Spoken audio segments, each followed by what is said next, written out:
한자이야기 낱말이야기 377번째 시간입니다. 네, 이번 시간은 한자로 쓰여진 새 이름 몇 가지 재미있다면 재미있고 하는 그런 새 이름을 한자로 어떻게 쓰느냐 한번 살펴보겠습니다. 왜냐하면 어떤 새 이름이 있을 때 순우리말 이름이 있겠죠. 그리고 한자말로 된 새 이름들도 있습니다. 그때 한자로 생각을 해보는 것과 해보지 않는 것은 차이가 좀 있습니다. 한자로 생각을 해보면 이런 뜻을 가지고 있거나 하는 걸 알 수가 있는데, 한자로 생각해보지 않으면 그냥 이름으로 의미 없는 이름으로 연결이 되거든요. 예, 제가 평소에 생각하고 있던 거 몇 가지 한번 살펴보겠습니다. 그중에 십자매다, 구관조다, 몇 가지 있습니다. 쉬운 것도 있고 조금 그런가 하는 것도 있을 거예요. 우선 십자매라는 새가 있죠. 저는 새를 잘 모릅니다만 별로 안 좋아해서, 근데 낱말은 재미가 있어서 모아봤습니다. 열십자, 손이 누이자, 손아래 누임에 자매란 뜻이죠. 자매 형제, 자매할 때 여자 형제끼리 언니와 여동생을 얘기한다 이렇게 되겠죠. 왜 새 이름에 십자매가 들어갔을까? 네, 우선 글자부터 따져보고 말씀을 드릴까요? 자, 손 위에 있는 누이, 남자 기준으로 해서든지 어쨌든 손 위에 있는 누이는 자라고 한다. 그리고 손 아래 누이는 매다. 어쨌든 여자니까 둘 다 여자여 변이 들어갔습니다. 자는 이 저자시, 시장이라고 할 때 쓰는 글자를 씁니다. 원래는 이 글자가 아니었는데 지금은 어쨌든 저자시로 들어가서 손 위에 누나로 쓴다. 손 아래 누나는 여자인데 아직 덜 자랐다. 나를 기준으로 해서 내보다 덜 자랐다. 어린다는 것은 아니다는 뜻이죠. 이 아니면은 제가 몇 번 말씀드렸습니다만, 나무가 있는데 나무에 아직 덜 자랐다는 표시로 이렇게 표시한 것이에요. 끝이다 라고 하는 것은 끝말을 이렇게 좀 길게 해서 끝말이다 그렇게 되겠죠. 그리고 뿌리다 하는 것은 이 나무의 이 부분이 뿌리다 하는 표시하는 것이에요. 그래서 일종의 지사 문자라고 할 수 있습니다. 지사 가리키는 문자라고 할 수 있어요. 그래서 어쨌든 아직 덜 자란 여자다. 그래서 내 아래 동생이다. 그럼 왜 십자매를 십자매라고 하느냐? 자매들끼리는 좀 싸우는 경우도 있겠지만 그래도 잘 안 싸운다고 봐야 돼요. 남자 형제들보다는 덜 다툰다고 봐야 되겠습니다. 그래서 10명이나 이렇게 앉아있어도 서로 다투지 않는 새다. 그래서 온순하다. 이렇게 볼 수 있을까요? 물론 암수가 있겠지만은, 제가 잘 모릅니다만 아마 순놈도 있을 거예요. 그래서 순놈들끼리도 별로 안 싸우는 모양이에요. 어쨌든 새가 이렇게 나란히 있다. 사이좋게 앉아있는 새라고 해서 십자매라고 한다. 이렇게 되는 거죠. 자, 이 자매는 손이 누이 자를 이렇게, 저자 시자를 써서 했는데, 원래 글자는 이런 글자예요. 원래는 오른쪽에 있는 글자가 구분이 상당히 어렵습니다. 근데 모양을 잘 보면 아우를 뜻하는, 동생을 뜻하는 제자에 비슷하죠.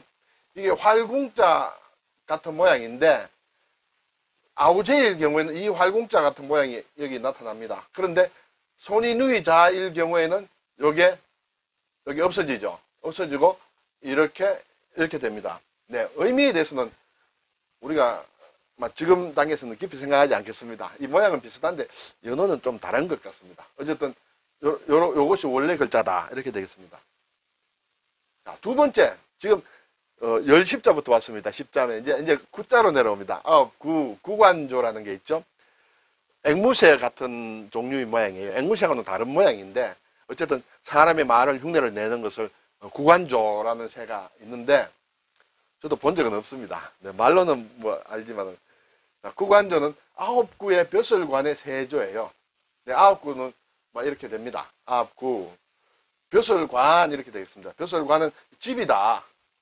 그리고 이 써이라는 글자다. 이 글자에 대해서는 논란이 많습니다. 원래 이런 글자라고 하기도 하고 또 이런 글자로 위에 이렇게 삐침이 있는 것과 같은 글자다. 이렇게 얘기도 하기도 하고, 모양으로 볼 때 흙덩이를 2개 쌓은 모양이다. 그렇게 얘기하기도 하고, 또 어떤 사람들은 아니다, 고기 덩어리를 이렇게 2덩어리다 이렇게 얘기하기도 합니다. 저는 고기 덩어리란데 일단은 그렇겠다라고 생각을 하고 있습니다. 그런데 이론이 많습니다. 그래서 어느 게 꼭 맞다라고 할 수는 없는데, 고기 덩어리라고 보는 경우에는 고기를 보관한 집이에요. 관에서 어떤 쓸 고기를 보관하고 있다. 예를 들어 전쟁에 나갈 때도 신에게 제사를 지내고 장군은 고기를 가지고 갑니다. 고기를 가지고 나가고, 그리고 거기에서 숙박을 한다. 밖에 나가서 어쨌든 숙식을 하지 않겠습니까? 그런 집이 이렇게 말하자면 여관과 같은 그런 역할을 하는 곳이다. 이렇게 되고, 그리고 그 부하가 또 다른 곳으로 나누어서 이렇게 군대를 가지고 갈 때는 고기 덩어리를 떼준다 이거죠. 어쨌든 그래서 고기 덩어리를 가지고 있는 집이다. 그것이 관청이고 그것이 벼슬을 뜻한다. 이렇게 되겠습니다. 세조자는 부수자임으로 설명을 드리지 않겠습니다. 그럼 왜 그것을 구관조라고 했느냐라는 것은 이것도 여러 가지 설이 있는데 제가 믿고 있기로는 중국 사람 중에 구관이라는 사람이 있다는 것이죠. 구관이라는 사람이 어떤 새를 가지고 일본으로 가져갑니다. 일본으로 가져가니까 일본 사람들이 처음 보고 이 새 이름이 뭡니까? 이러니까 그 사람이 잘못 알아들었어요. 당신 이름이 뭐냐? 이렇게 알아듣고 구관이라 얘기하니까 새 이름이 구관인 줄 알았다. 이렇게 얘기를 하기도 하고 또 경우에 따라서는 이 새가 이름이 뭡니까? 하니까 그 구관이라는 중국 사람이 이 새가 자기 이름을 말할 것입니다. 라고 이렇게 얘기를 했대요. 그러니까 이 구관조가 사람 말 흉내를 내므로 구관 이러는 모양이에요. 그래서 구관조가 됐다. 이렇게 얘기하기도 하고 또 어떤 사람은 태국에서 9명의 관리가 있는데 9명의 관리가 산에 이렇게 등산을 갔는데 그곳에서 어미새가 있고 9마리의 새가 있는데 어미새가 이렇게 다 죽어가서 이제 각각 9명의 관리가 새 한 마리씩 가지고 집으로 돌아가서 나중에 키웠는데 산으로 가지 않고 자기네들 옆에 있었다. 그래서 구관이라. 저는 마지막 것은 좀 신빙성이 없고요. 앞에 제가 드린 두 가지 설에 좀 신빙성을 두고 있습니다. 어쨌든 사람의 이름에서 온 것이다. 라고 저는 말씀을 드리겠습니다. 구관조. 이제 19, 이제 8로 내려왔습니다. 팔색조는 뭐 특별히 설명은 안 드렸습니다. 8가지 색깔을 가졌다. 깃털이 아마 8가지 색이 있는 모양이에요. 이 빛색자는 이러한 모양이 좀 특색이 있죠. 이게 원래는 사람 인자가 변한 것이다. 이것도 사람이 이렇게 무릎을 꿇고 있는 모양이다. 그런 의미에서 만들어진 글자다. 8가지 색깔이 난다. 이제 7자가 오겠죠. 19, 8, 7. 7은 칠면조. 칠면조는 남면자예요. 이것도 부수자죠. 칠면조는 얼굴과 이게 목 같은데 털이 안 나는 모양이에요. 그리고 경우에 따라서 이게 색깔이 바뀌는 모양이에요. 그게 7가지 색깔로 바뀐다. 얼굴 색깔이 7가지로 바뀐다 해서 칠면조라고 하는 모양입니다. 네. 그래서 이제 19, 8, 7까지 와서 제가 6, 5, 4, 3, 2, 1 이렇게 좀 조사를 하려고 했는데 잘 보이지 않아서 여기서 일단 끊었습니다. 네. 칠면조는 얼굴면자다. 그리고 이제 타조라는 새가 있죠. 아주 굉장히 크고 속도가 빠르고 힘이 좋은 새 모양이에요. 이 타조는 새는 새인데 어떤 새냐? 낙타처럼 생겼다 해서 낙타타를 씁니다. 낙타. 타조와 낙타가 조금 연상이 되죠. 네. 그래서 낙타는 일종의 말의 일종이라 해서 뭐 말맞자를 쓰고 오른쪽에는 달을 타 또는 뱀사라는 이런 글자를 써서 낙타타를 만든다. 그래서 낙타처럼 생긴 소다. 이렇게 되겠습니다. 자, 이 타조의 이 타자죠. 낙타 할 때도 이 타가 들어갑니다. 낙은 또 이렇게 들어가요. 말맞자에 각각각이 들어갑니다. 각각각은 각이라는 발음을 가질 때도 있고 락이라는 발음을 가질 때도 있어요. 여기서 낙타 이렇게 되겠어요. 서울에 가면 종로구하고 성북구 경계선에 있는 그 낙산이라는 게 있죠. 낙산. 동대문 이쪽으로 쭉 올라가면 서울 사대문 서울성을 이루는 부분의 일부분이 되죠. 낙산. 저도 가봤습니다만 아주 한가지고 한번 그럴 만한 곳입니다. 그 산이 낙타처럼 생긴 산이라 해서 낙타산 그러다가 낙산이 이렇게 됐습니다. 이때도 낙타락 이렇게 되죠. 타락죽이라는 것 여성분들은 잘 아시리라 생각이 드는데 타락이다. 이것은 소의 젖이다. 타락은 소의 젖이다. 소의 젖은 우유다 그랬죠. 타락은 우유를 뜻한다. 이 낙도 소의 젖을 얘기한다. 이런 것이에요. 그래서 낙타죽은 아니고 소젖이다. 소젖을 중간에, 그러니까 우유를 중간에 넣어서 끓인 죽이 타락죽이다. 네, 타락죽은 얘기는 들어봤으리라 생각이 됩니다.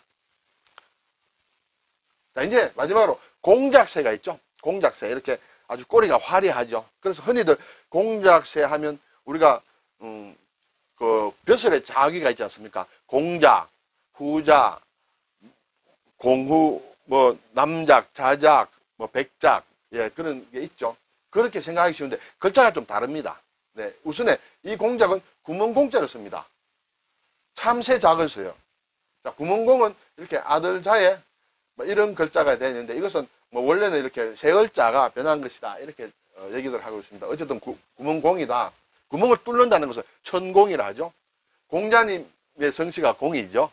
네, 그래서 구멍이다. 근데 공작 새의 구멍은 왜 구멍을 적었느냐 하는 것은 사실은 좀 찾아봤는데 잘 모르겠어요. 어쨌든, 그리고 참새작이다. 참새는 새가 작습니다. 그렇죠? 그래서 작은 새다. 이렇게 되겠죠. 새 추자죠. 부수자입니다. 작은 새, 이 두 개를 합치니까 상당히 복잡하게 보입니다만, 이 두 개를 합친 것이에요. 그냥 단순히. 네, 단순히 이렇게 두 개를 합치면 참새작이 된다. 이렇게 되겠죠.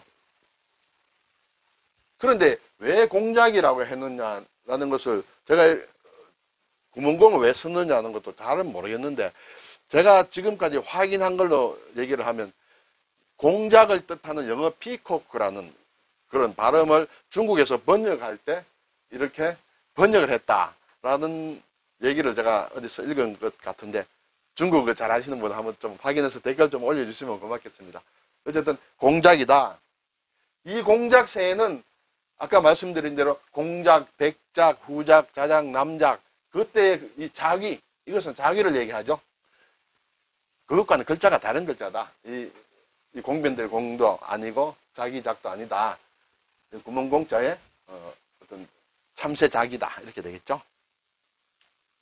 자, 오늘 10잠에 구관조, 팔색조, 칠면조, 1987밖에 못 왔습니다. 타조, 공작. 네, 수고하셨습니다.